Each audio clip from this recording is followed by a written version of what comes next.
तो direction test को याद करने के लिए सबसे पहले हमें दिशाओं का ज्ञान होना बहुत ज़रूरी है कि कितनी दिशाएं होती हैं और कितनी उनकी उप दिशाएं होती हैं। तो 4 मुख्य दिशाएं होती हैं। कौन कौन सी होती हैं? 4 मुख्य दिशाएं होती हैं, जैसे नॉर्थ, साउथ, ईस्ट और वेस्ट। अब इनकी 4 सब दिशाएं होती हैं, मतलब सब डायरेक्शन होती हैं, या यूं कहें उप दिशाएं होती हैं। वो कौन कौन सी होती हैं? जो नॉर्थ और ईस्ट के बीच में होती है वो नॉर्थ ईस्ट होती है, और साउथ और ईस्ट के बीच में होती है वो साउथ ईस्ट होती है, और साउथ और वेस्ट के बीच में होती है वो साउथ वेस्ट होती है। एक नॉर्थ वेस्ट के बीच में होती है वो नॉर्थ वेस्ट होती है। अब ये बात याद रखने वाली है कि जो भी दिशाएं हैं उनसे पहले नॉर्थ या साउथ लगता है, क्योंकि नॉर्थ और साउथ पृथ्वी के 2 ध्रुव होते हैं। इसकी वजह से नॉर्थ और साउथ पहले लिखा जाता है। ठीक है। अब 4 उप दिशाएं हो गई और 4 मुख्य दिशाएं हो गई। ये इतना पता होना जरूरी है दिशाओं के क्वेश्चन को सोल्व करने के लिए।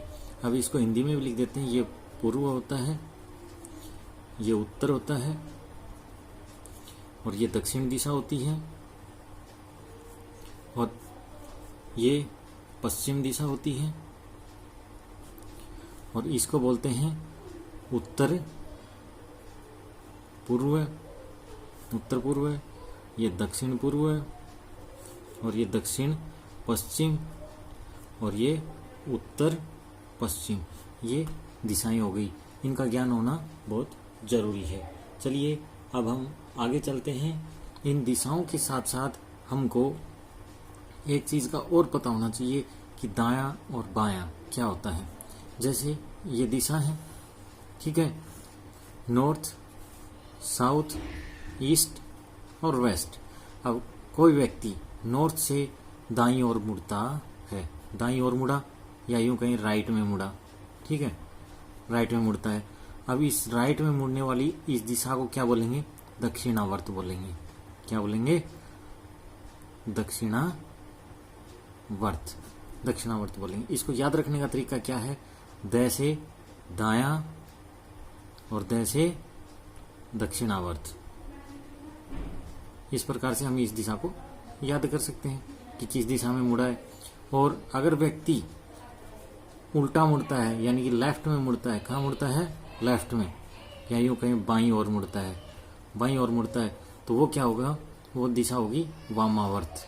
कौन सी होगी? वामावर्त। और वामावर्त किसको बोलते हैं? एंटी क्लॉकवाइज को बोलते हैं। क्या होता है? Anti clockwise. ये याद रखना है, ठीक है, कि दायां और बायां क्या होता है? दक्षिणावर्त घुमा, वामावर्त घुमा, और इस दक्षिणावर्त को क्लॉकवाइज बोलते हैं कि क्लॉकवाइज टर्न लिया या एंटी क्लॉकवाइज टर्न लिया है। इन बातों का भी ज्ञान होना जरूरी है। और एक बात और याद रखनी है कि कोई भी व्यक्ति अगर वो अपने दाएं या बाएं मुड़ता है तो उसका मतलब है कि वो अपनी दाईं ओर 90 डिग्री पे मुड़ता है। जिस भी दिशा में मुड़ेगा वो अपने से 90 डिग्री पे ही मुड़ेगा। ये याद रखना है कि वो हमेशा जिस भी दिशा में मुड़ेगा तो 90 डिग्री पे ही मुड़ेगा। ये नहीं कि थोड़ी बहुत दिशा के अंदर मुड़ गया है। अब बात करते हैं कि इन क्वेश्चनों को, जो दक्षिणावर्त और वामावर्त टाइप के क्वेश्चन होते हैं, इनको सोल्व करना है तो सबसे पहले आपको क्या याद रखना पड़ेगा? जो भी क्वेश्चन आप सोल्व कर रहे हो और उसके अंदर जो भी दे रखा है उसको पहली लाइन से ही ड्रॉ करना शुरू कर दो। पहली लाइन से ड्रॉ करना शुरू करोगे तो क्वेश्चन को करने में आसानी होगी। और दूसरी बात, उसके अंदर जो व्यक्ति दे रखा है कि वो इधर टर्न कर रहा है या उधर टर्न कर रहा है, उसकी जगह खुद को मान लो और फिर उस क्वेश्चन को सोल्व करो, तो वो आसानी से सोल्व हो जाएगा। और अपने दाएं व बाएं के अनुसार उसको सोल्व करते रहिए, ठीक है, ये आसानी से सोल्व हो जाएगा। ये हमारे थ्योरी थी। अब इसके बाद में हम कुछ क्वेश्चंस करते हैं, एग्जांपल देते हैं। जैसे इसमें क्या दे रखा है कि प्रकाश 5 किलोमीटर उत्तर की ओर जाता है। तो 5 किलोमीटर प्रकाश कहाँ है? प्रकाश यहाँ पे है, और यहाँ से उत्तर की ओर कितना बता रखा है? 5 किलोमीटर। मान लीजिए ये यहाँ आ गया, कहाँ आ गया? यहाँ आ गया। कितना? 5 किलोमीटर। अब इसके बाद में क्या बता रखा है कि वो फिर से दाईं ओर मुड़कर 6 किलोमीटर चलता है। तो दाईं ओर, दायां किधर होगा?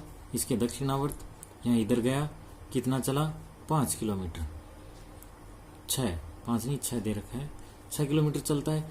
फिर दाईं ओर मुड़ करके फिर से वो दाएं मुड़ता है, तो इसका दाएं किधर होगा, नीचे की तरफ होगा। और कितना चलता है, 5 किलोमीटर चलता है। कितना चलता है, 5 किलोमीटर। तो ये कहाँ जाएगा, यहाँ जाएगा। यहाँ जाएगा कितनी दूर, 5 किलोमीटर। अब प्रकाश कहाँ है, यहाँ है। प्रकाश कहाँ है, अब यहाँ पे है। और क्या दे रखा है कि अब वह प्रारंभिक स्थान से कितनी दूरी पर है। तो प्रारंभ में कहाँ से चला था, यहाँ से चला था। अब कहाँ है, यहाँ है। तो इसकी बीच की दूरी कितनी है, 6 किलोमीटर। कितनी है, 6 किलोमीटर। तो अब वो प्रारंभिक स्थान से कितनी दूरी पे होगा, 6 किलोमीटर पे होगा। तो इसका आंसर क्या हो जाएगा, बी। इस प्रकार से इस क्वेश्चन को सॉल्व करेंगे। अब चलते हैं नेक्स्ट एग्जाम्पल की ओर। इस क्वेश्चन में क्या दे रखा है, प्रेमलता अपने घर से 8 किलोमीटर पूर्व दिशा में जाती है।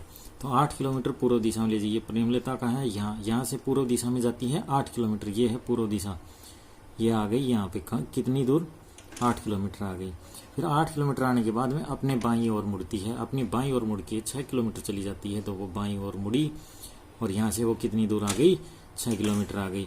6 किलोमीटर आने के बाद में वह फिर से बाईं ओर मुड़ जाती है और 8 किलोमीटर जाती है। अब इसका बायां कहाँ होगा, इधर होगा। और इधर ये आ गई कितनी दूर, 8 किलोमीटर। कितनी दूर आ गई, 8 किलोमीटर आ जाती है। 8 किलोमीटर आने के बाद में दे रखा है कि अब वह प्रारंभ स्थान से कितनी दूरी पर है। तो प्रारंभ स्थान कौन सा था, ये। और यहाँ से वो कितनी दूरी पर है, ये दूरी है 6 किलोमीटर। कितनी दूरी पर है, 6 किलोमीटर दूरी पर है। लेकिन ये भी पूछ रखा है कि वह प्रारंभ स्थान से कितनी दूरी, वह किस दिशा में है। तो किसकी दिशा पूछी है, प्रारंभ से पूछी है कि वो किस दिशा में है। तो प्रारंभ से किस दिशा में है, उत्तर दिशा में है। कितनी दूर, 6 किलोमीटर। तो इसका सही उत्तर क्या हो जाएगा, बी हो जाएगा, 6 किलोमीटर उत्तर दिशा में। ये इसमें एक चीज याद रखने वाली है कि जो दिशा पूछी है वो कैसे पूछी, प्रारंभ से पूछी है या अंतिम से प्रारंभ की पूछी है। जिसकी दिशा पूछी होती है वो बताई जाती है। इसमें पूछा है कि प्रारंभ से अब वो किस दिशा में है, तो वो उत्तर दिशा में है। तो इसका आंसर हो जाएगा 6 किलोमीटर उत्तर। अब चलते हैं नेक्स्ट एग्जाम्पल की ओर। देखिए इस क्वेश्चन में क्या दे रखा है कि एक राजू है, वो 25 किलोमीटर की दिशा में चलता है, उत्तर दिशा में। तो पहले तो हम दिशा बना लेते हैं, दिशा बना लेते हैं। और दिशा बनाने के बाद में आगे की कार्रवाई करेंगे। ये हमारा उत्तर है, ये हमारा दक्षिण है, ये हमारा पूर्व है और ये हमारा पश्चिम है। ठीक है। अब ये कह रहा है कि राजू है वो कितनी दूर चलता है, 25 किलोमीटर उत्तर दिशा में चलता है। तो ये मानिए ये आ गया 25 किलोमीटर उत्तर दिशा में आ गया। 25 किलोमीटर उत्तर दिशा में चलता है और फिर वो अपने बाएं मुड़ करके 5 किलोमीटर चलता है। अब बायां मोड़ना है इसको, ये बायां आ गया, कितना है, 5 किलोमीटर आ गया। बायां आने के बाद में वो कहाँ पहुंच जाता है, ओ बिंदु पे पहुंच जाता है। कहाँ पहुंच जाता है, ओ बिंदु पर पहुंच जाता है। अब यहाँ से वो दाएं मुड़ता है और दाएं कितना मुड़ता है, 5 किलोमीटर। दाएं भी कितना, 5 किलोमीटर चलता है। ये आ गया दायां 5 किलोमीटर। ठीक है। दायां 5 किलोमीटर आने के बाद में वह पूर्व दिशा में मुड़ के 5 किलोमीटर चलता है। अब इसमें दिशा बता रखी है। अब इसमें क्या होता है, ये दिशा की किस दिशा में मुड़ता है, पूर्व दिशा में मुड़ता है। तो पूर्व किधर है, इधर। और कितनी दूर चलेगा, 5 किलोमीटर चलेगा। कितनी दूर चलेगा, 5 किलोमीटर चलेगा। 5 किलोमीटर चलता है। उसके बाद में ये पूछा है कि वापस वो प्रारंभिक बिंदु तक की यात्रा करने में उसे कितनी दूरी तय करनी होगी। तो ये दूरी हम जब भी बताते हैं तो ये प्रारंभिक बिंदु से अंतिम बिंदु की सीधी दूरी बताते हैं। हमेशा कैसा भी क्वेश्चन हो उसमें सीधी दूरी बताई जाती है। लेकिन अगर ये पूछता कि वह प्रारंभ से अंतिम तक आने में उसने कितनी दूरी तय की, तब हम ये सारी दूरी बताते। लेकिन ये प्रारंभ से अंतिम तक कितनी दूरी है या वापस आएगा तो कितनी दूरी तय करेगा, इस प्रकार से अगर कोई भी क्वेश्चन में पूछा जाता है तो वो हमेशा सीधी दूरी बतानी होती है। तो अब ये सीधी दूरी कितनी हो जाएगी, यहाँ से यहाँ तक की कितनी दूरी है, 5 किलोमीटर है। कितनी है, 5 किलोमीटर। और यहाँ से यहाँ की कितनी है, 25 किलोमीटर। तो इन दोनों को ऐड कर देंगे। ऐड कर देंगे तो कितनी हो जाएगी, ये हो जाएगी 30 किलोमीटर। कितनी हो जाएगी, 30 किलोमीटर। तो वापस जब यहाँ से आएगा, वापस जब वो प्रारंभिक बिंदु तक पहुंचेगा तो उसको 30 किलोमीटर की यात्रा तय करनी होगी। तो ये इसका आंसर हो जाएगा। और ये SSC 2015 में आया हुआ क्वेश्चन है। चलिए अब चलते हैं नेक्स्ट एग्जाम्पल की ओर। देखिए इस क्वेश्चन में क्या कह रखा है कि एक इंदु है, वो पूर्व की ओर यात्रा आरंभ करती है। किधर यात्रा आरंभ करती है? पूर्व की ओर। तो ये एक इंदु है और ये पूर्व की ओर जाती है। पूर्व किधर है? इस साइड। तो ये किस साइड जाएगी? इस साइड, पूर्व की ओर जाती है। कितनी दूर? 35 किलोमीटर। तो इंदु है वो पूर्व की ओर जाती है और कितनी दूर जाती है? 35 किलोमीटर जाती है। कितनी दूर? 35 किलोमीटर जाती है। फिर क्या कह रहा है कि वो अपने दाईं ओर मुड़ के, किधर मुड़ती है? दाईं ओर। दाईं ओर मुड़ के कितनी दूर? 15 किलोमीटर चलती है। कितनी दूर चलती है? 15 किलोमीटर चलती है। वो दाईं ओर मुड़ती है और 15 किलोमीटर चलती है। 15 किलोमीटर चलने के बाद में वो फिर से दाईं ओर मुड़ जाती है और 15 किलोमीटर चलती है। फिर से वो 15 किलोमीटर मुड़ती है, दाईं ओर मुड़ती है और 15 किलोमीटर चलती है। दाईं ओर मुड़ के 15 किलोमीटर चलती है और क्या होती है? रुक जाती है। रुकने के बाद में ये पूछ रहा है कि जिस बिंदु से यात्रा आरंभ की, किस बिंदु से? इस बिंदु से यात्रा आरंभ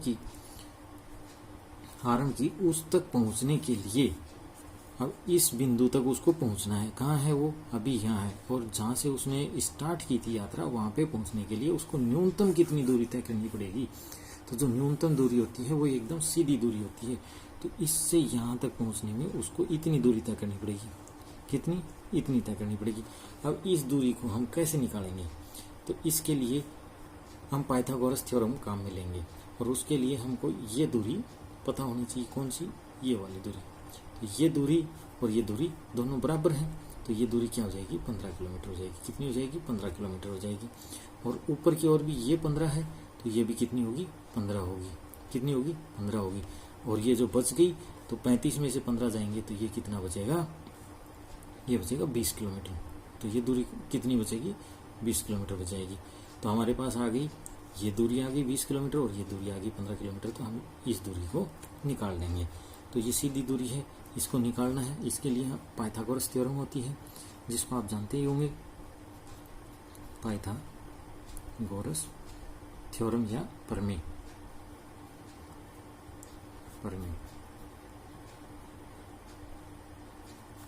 ठीक है। ये क्या होता है? ये थ्योरम कहती है कि कर्ण का जो स्क्वायर होता है वो आधार के स्क्वायर के प्लस लंब के स्क्वायर के बराबर होता है। तो हमें ये क्या निकालना है? कर्ण ही निकालना है। तो कर्ण का स्क्वायर क्या हो जाएगा? आधार का स्क्वायर, आधार कितना है? 15 स्क्वायर प्लस लंब कितना है? 20 स्क्वायर। इन दोनों को स्क्वायर करेंगे तो ये कितना हो जाएगा?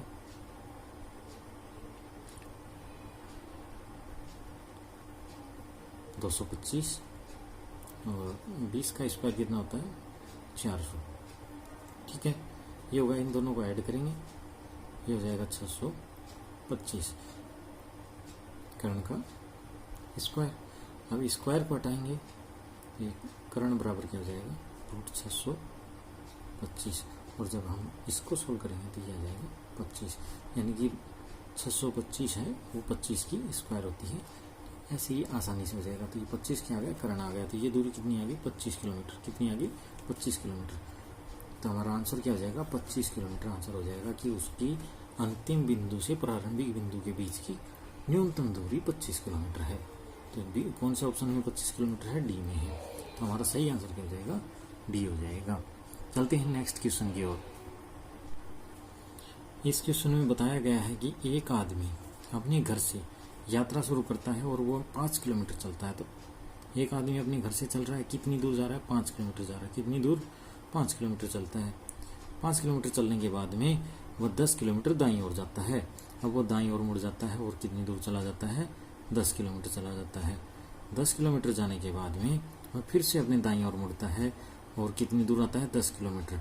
तो 5 किलोमीटर तो यहाँ तक हो जाएंगे और 5 वो और आगे जाएगा तो कहाँ तक आ जाएगा? यहाँ तक। तो ये दूरी कितनी हो जाएगी? टोटल तो 10 किलोमीटर है, 10 किलोमीटर है, लेकिन ये और ये 5-5 किलोमीटर हो जाएंगी। कितनी कितनी हो जाएंगी? 5 किलोमीटर और 5 किलोमीटर। ठीक है। अब यहाँ आने के बाद में क्या कहता है कि अब वह घर से कितनी दूरी पे है? तो घर से उसकी सीधी दूरी बतानी होती है। घर से उसकी सीधी दूरी बतानी होती है। तो अब वो यहाँ है और ये हमको दूरी बतानी है और ये दूरी समान होंगी। तो ये कितनी है? 10 किलोमीटर। तो ये भी कितनी हो जाएगी? 10 किलोमीटर हो जाएगी। तो हमारे पास दो दूरी हैं, एक ये और एक ये, और ये हमको निकालनी है। तो फिर से क्या लगाएंगे, पाइथागोरस थ्योरम लगाएंगे। उस पाइथागोरस थ्योरम के हिसाब से ये क्या हो जाएगा, कर्ण का स्क्वायर बराबर 10 स्क्वायर और ये 5 स्क्वायर को दोनों को ऐड कर देंगे। 10 स्क्वायर प्लस 5 स्क्वायर ये कितना हो जाएगा, 100 प्लस 25 बराबर 125 और कर्ण बराबर क्या हो जाएगा, रूट 125। और इसको आगे ज़्यादा सोल्व करते हैं तो ये आ जाएगा 5 रूट 5। तो इसका आंसर क्या आ जाएगा, रूट 125, डी ऑप्शन।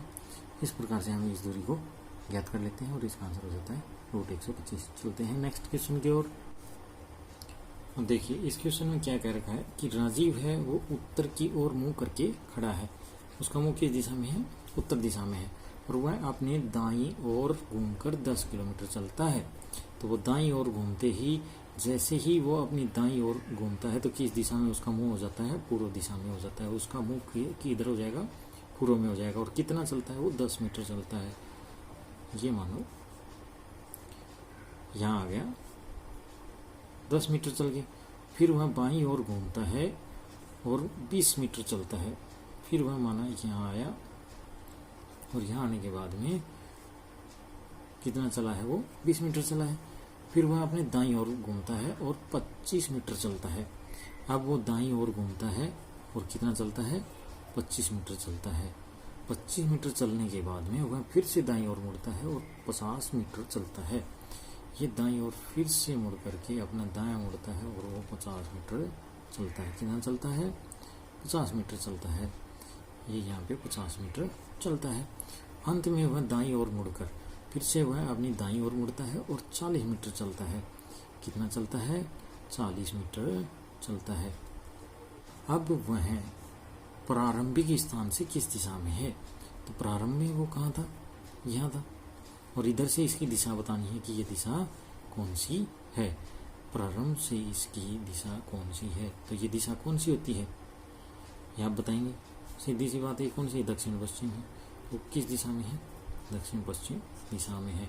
इसमें केवल दिशा पूछी गई है तो बाकी हमको कोई कैलकुलेशन नहीं करनी है।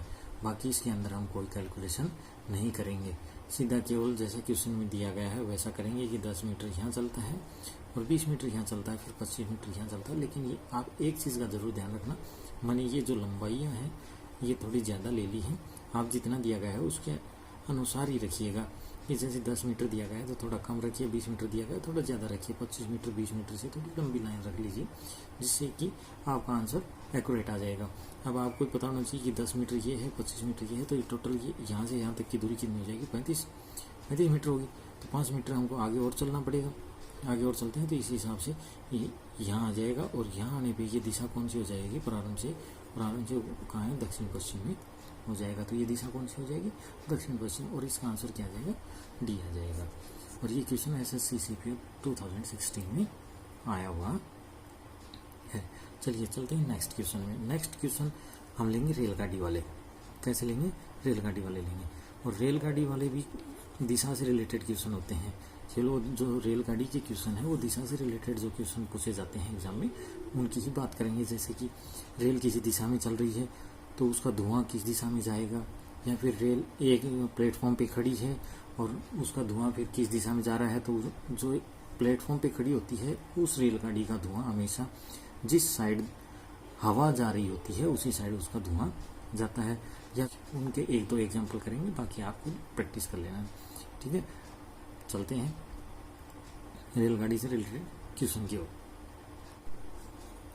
देखिए इस क्वेश्चन में क्या कह रखा है कि एक रेलगाड़ी पूर्व से पश्चिम की ओर जा रही है। किस दिशा में जा रही है, पूर्व से पश्चिम की ओर जा रही है। इधर जा रही है तो ये धुआं किधर छोड़ेगी, ऊपर की साइड छोड़ेगी। धुआं किधर जाएगा, ऊपर की तरफ जाएगा।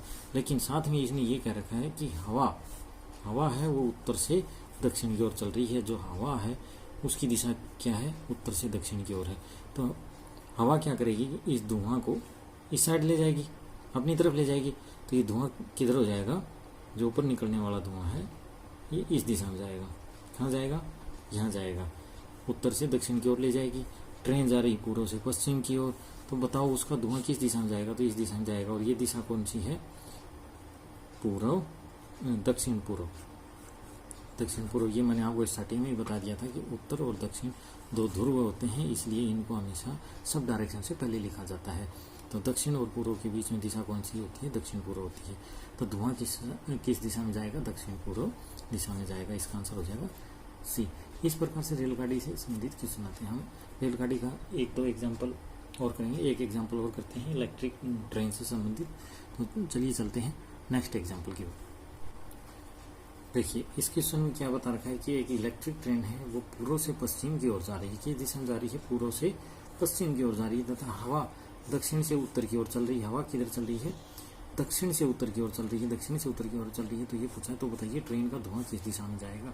तो बहुत से बच्चे क्या करते हैं कि इसकी दिशाओं का लिखने लग जाते हैं और इसको सोल्व करने की कोशिश करते हैं।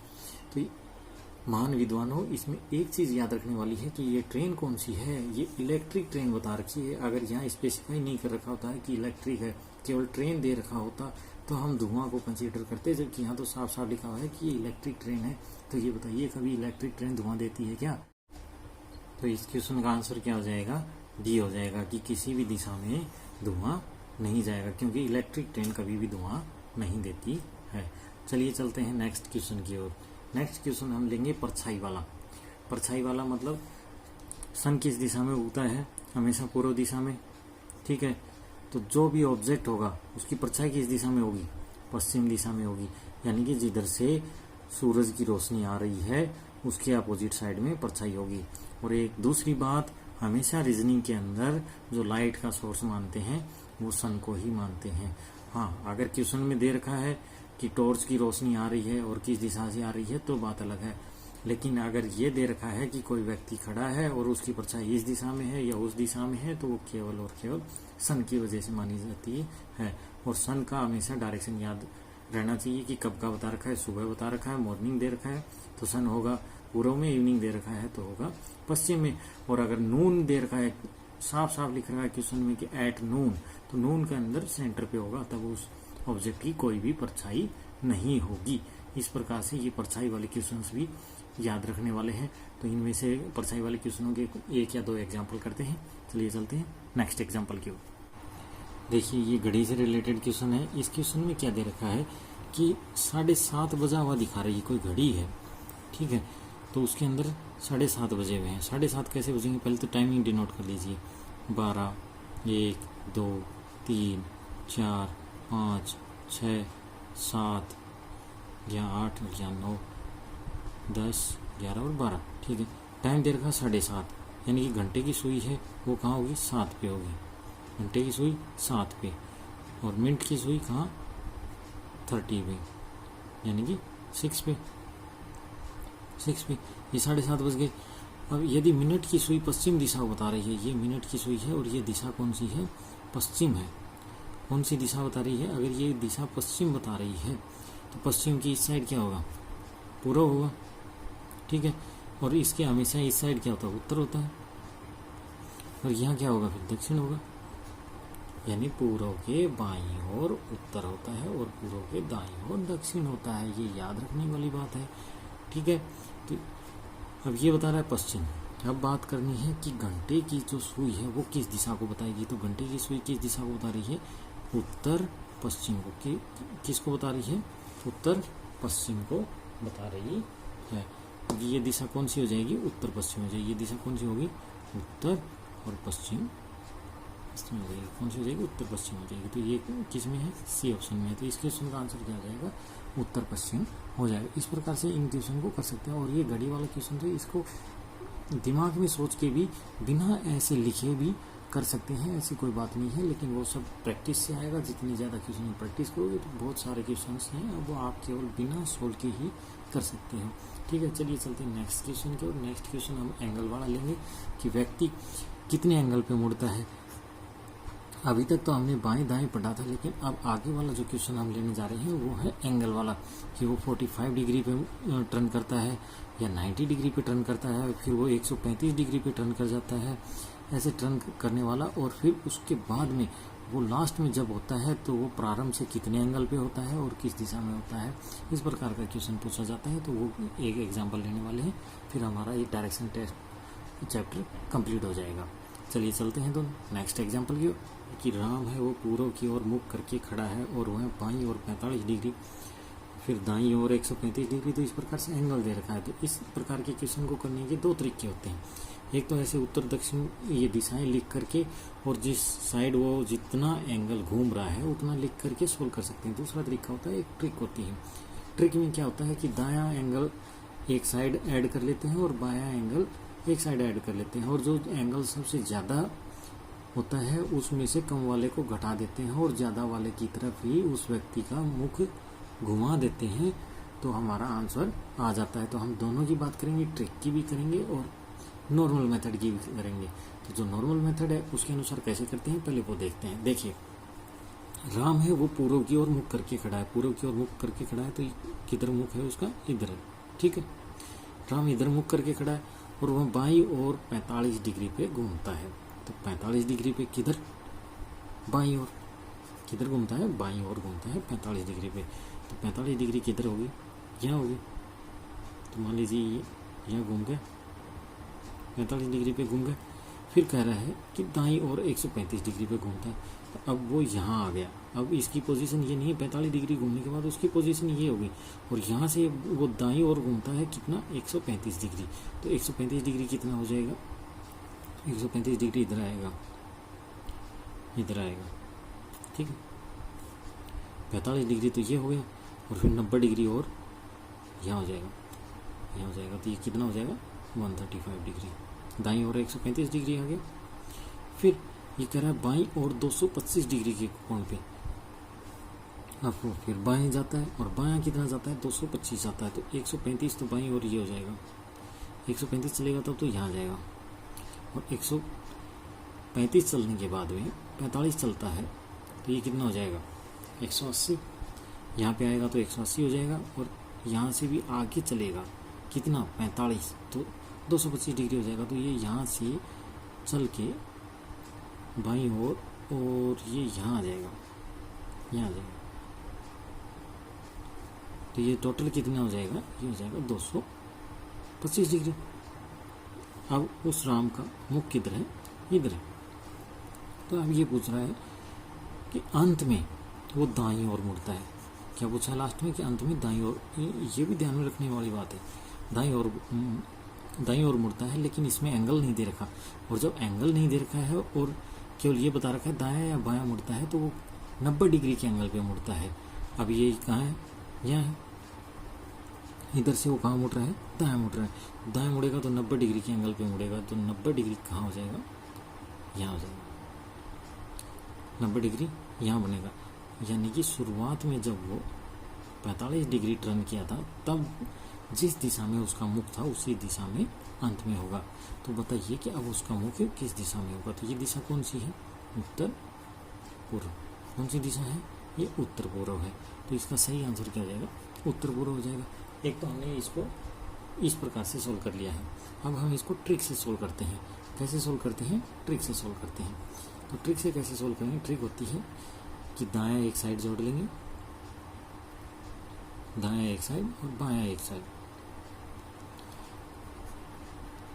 ये हम ट्रिक की बात कर रहे हैं। ट्रिक में कैसे करते हैं, तो दायां कितना चला है, ये यानी 135 डिग्री। फिर बायां देखते हैं, बायां कितना चला है, 45 डिग्री। और बायां कितना चला है, 225 डिग्री भी बायां चला है। लेकिन ये दाईं ओर भी और मुड़ता हुआ बता रखा है। तो दाईं ओर जब भी दे रखा होता है बिना एंगल के, तो वो हमेशा 90 डिग्री पे माना जाता है कि 90 डिग्री पे टर्न करता है। तो ये कितना हो जाएगा, 90 डिग्री। अब दोनों को ऐड कर लेंगे, तो ये ऐड करेंगे तो ये कितना हो जाएगा, 270 डिग्री। और ये कितना हो जाएगा, 225 डिग्री।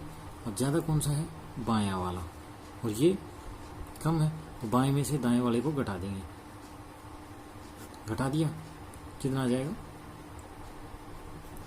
45 डिग्री। 45 डिग्री बायां, 45 डिग्री बायां आ गया। तो जब व्यक्ति का मुख जिस भी दिशा में है उसका 45 डिग्री उसको टर्न करा देंगे, और वो भी किस दिशा में कराएंगे, बाईं ओर, क्योंकि बायां 45 है तो वो उसके बाईं ओर। तो यहाँ राम किधर था, राम का मुख किधर था, पूर्व की ओर था। किधर था, पूर्व की ओर। और उसका बायां किधर होगा, इधर होगा, और 45 डिग्री उसको टर्न करा देंगे, तो ये इस दिशा में मुख हो जाएगा, और ये क्या है उत्तर, तो ये दिशा क्या हो जाएगी उत्तर पूर्व हो जाएगी। इस प्रकार से इस ट्रिक से सोल्व कर सकते हैं और नॉर्मल मेथड से भी सोल्व कर सकते हैं, जो अच्छा लगे आप उस तरीके से सोल्व कर सकते हैं। और इसमें तो क्या है कि एंगल दे रखा था और वो भी अलग अलग, लेकिन कुछ क्वेश्चन ऐसे आ जाते हैं जिनके अंदर सेम एंगल होता है या विदाउट एंगल भी होते हैं, जैसे ये 90 डिग्री में टर्न करता है, तो इसमें कोई एंगल थोड़ी दिया हुआ आता है, दायां या बायां लिखा आता है, तो उसको भी सोल्व करने की एक ट्रिक होती है। वो कैसी ट्रिक होती है कि जितनी भी बार हो उसमें दे रखा हो, जैसे लेफ्ट दे रखा है कि वो अपनी लेफ्ट टर्न करता है, राइट टर्न करता है, फिर लेफ्ट टर्न करता है, फिर राइट टर्न करता है, यानी कि एक बार दायां मुड़ा, फिर बायां मुड़ा, फिर दायां मुड़ा, फिर बायां मुड़ा, तो जितनी बार जितना मुड़ता है उतना लिख लेते हैं, और एक लेफ्ट से एक राइट कट कर देते हैं, और एक लेफ्ट से एक राइट कट कर देते हैं। ये जैसे मान लो ये 4 थे और एक लेफ्ट और करता है, तो ये 4 तो आपस में कट गए, तो ये जो एक लेफ्ट बच गया ना, तो जो उसकी स्टार्टिंग पोजीशन होती है ना, स्टार्टिंग जैसे वो स्टार्टिंग में पूर्व की ओर था, तो उसका एक लेफ्ट बचा वो किधर जाएगा, लेफ्ट में जाएगा, उसको एक बार लेफ्ट कर देंगे और एक बार लेफ्ट करेंगे तो वो कौन सी दिशा में आ जाएगा, उत्तर दिशा में आ जाएगा। तो इस प्रकार से अगर एंगल नहीं दिए हुए होते हैं, दाएं मुड़ता है बाएं मुड़ता है, वैसा केवल वो ही दे रखा होता है, तो उसको इस ट्रिक से सोल्व कर लेते हैं। और नॉर्मल मेथड तो है ही, नॉर्मल मेथड से भी कर सकते हैं। ये हमारा डायरेक्शन टेस्ट का टॉपिक कंप्लीट हो गया है। अब हम नेक्स्ट टॉपिक का वीडियो लेके आएंगे, चलिए चलते हैं। Thank you.